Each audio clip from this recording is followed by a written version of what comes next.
It's just been a couple of days since the last news video, but things are moving in the world of Eberron, the DMs Guild, and Twogether Studios with Keith Baker, original creator behind Eberron. Let's get right to it.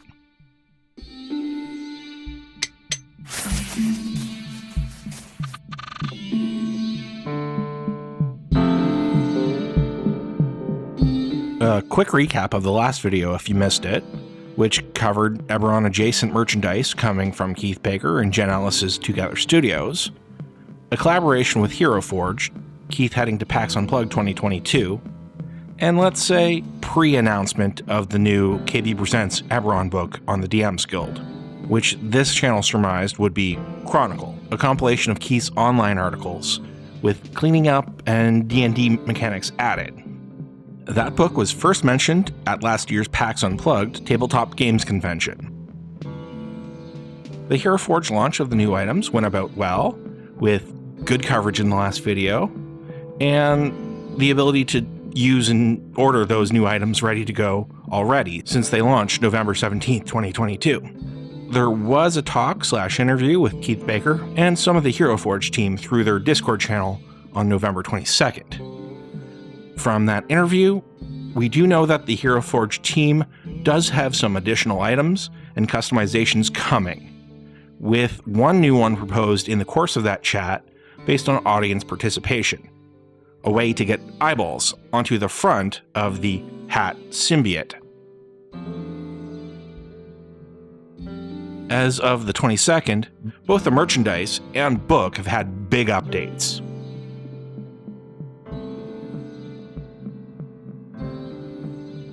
When talking about this new merchandise, I need to mention that neither Twogether nor Keith actually owns Eberron's intellectual property. That means they cannot release explicitly Eberron material outside of the DMs Guild, which has a special license allowing use of the D&D IPs. So any merchandise can only be adjacent and feature material not owned by Wizards of the Coast. So nothing like art from Eberron Rising from the Last War or previous books, but art from KB Presents books will usually be fair game. There are actually 5 shirts available, not just the 4 I saw early, but let's start with the one I was able to show before.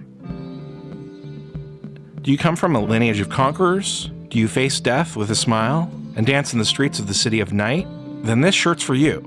Is the descriptive text for Blood Moon Wolf. As I mentioned before, it is quite akin to the national arms of Karnath, with the same color scheme and general shape and subject matter. However, the diamond structure on the top of the shield is now one of Eberron's moon, and the wolf has its head upturned and howling. The Axite supporter structures, with chains down to the compartment for the name, have been replaced with a much more abstract variation, but still have a similar visual identity. The second shirt is called The Crowned Bear, a take on the coat of arms of Breland, without the explicit shield supports and compartment of a proper coat of arms.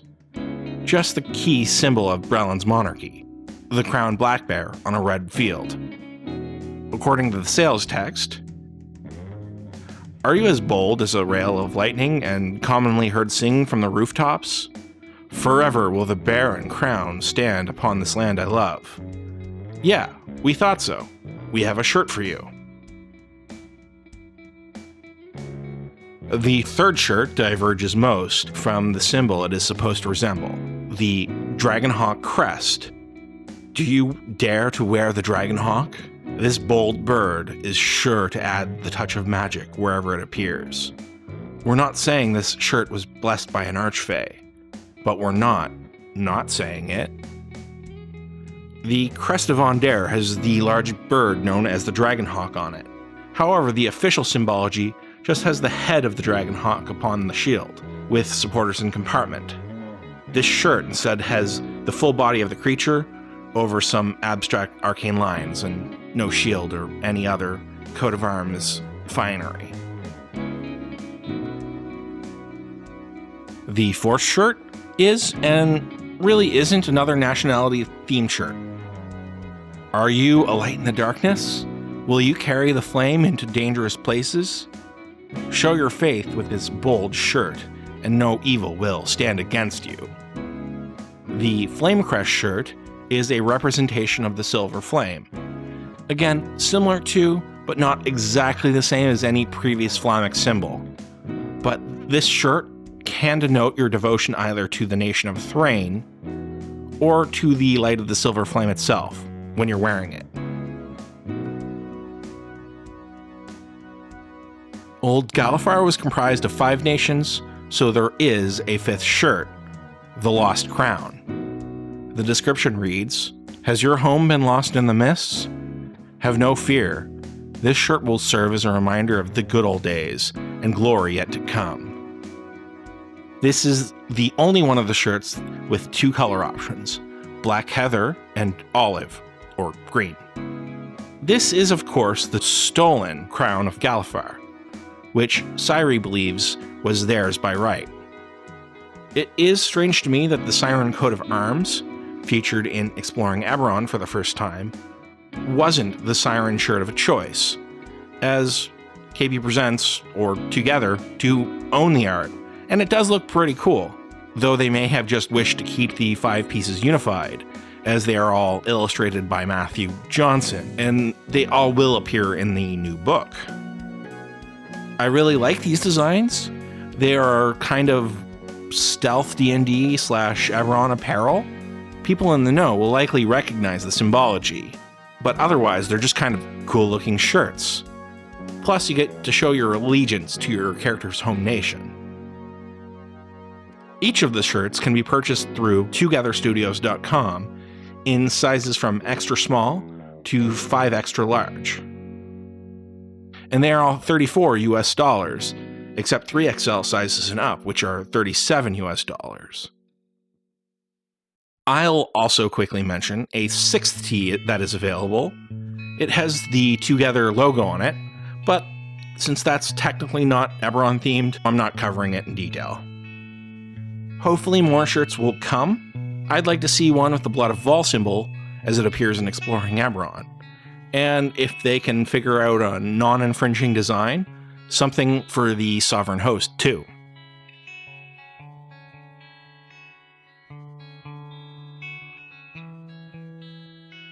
So now the headline news for the video. The new book. Just starting from the cover and title, Chronicle has become Chronicles of Eberron, which is more descriptive of its contents. The cover art seems to be set in the library of Ashtakala in the Demon Wastes. We see a female Rakshasa casting some sort of spell using a number of tomes. This figure is likely Hectula, the Bloody Scribe, who is on the Bleak Council, generally wears a hood, and who operates from the library. In the background are 3 of the iconic characters introduced in Exploring Eberron. Rusty, the ruin-bound dwarf Wandslinger, Bon the Shirat Kesh Goblin Rogue, and Gentle the Kalishtar Monk. And it looks like they're about to be in major trouble. There may be a wraparound version of the cover art, similar to Exploring Eberron, but if so, it has yet to be shown. The cover is by the same artist as Exploring Eberron, Thomas Bourdon. So, despite only Keith's name being on the cover, the majority of the new game mechanics were written and designed by Imogen Gingell, co-host of the Manifest Zone podcast, and writer or co-writer of many previous Eberron DMs Guild books, including Dread Metrol, Into the Mists, alongside Keith. Confirmed is some of the information I reported before, that the book will be in PDF and print, and over 200 pages long. And now we also know that it will have 2 overarching sections with 22 total chapters. The topics I know will be included in the book are Hectula, as probably pictured on the cover, Inhabitants of the Barren Sea, to expand upon the Sea Kingdoms in Exploring Eberron, Mordain the Fleshweaver, the Arcane Crossbows as per the Hereforge release, the Bloodsail Principalities, the Dalkir, specifically Avash, Twister of Roots, Lorgalan Gnomes, the Dark Six, Tira Miron, the Overlords, Pylus Puriel, and using Harengon and other uncommon races in Eberron. The Gnomes articles were some of my favorites from Keith's site, so I'm glad to see it coming to print. I will try to match as many of these topics with articles from the site, and add them to the video description in case you want to get ahead of the book's actual release. Unfortunately, the exact date of release is not yet confirmed. That's due to vagaries of print on demand, as Twogether is still waiting to receive the final print proofs of the book, though they did say that those proofs are shipped and the book will likely be available before December 2022.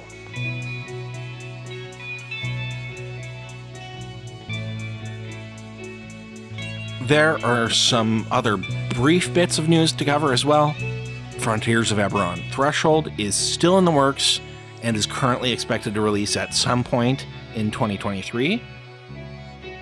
The micro RPG, which I mentioned as being in the announcement newsletter, turned out to be Snow Globe, a fun-looking game where the characters are in a holiday movie mashup and must save the holidays or be trapped in them forever. Also, Keith and Heroforged have another interview upcoming on Heroforge's Twitch channel on December 1st, 2022. So that's everything.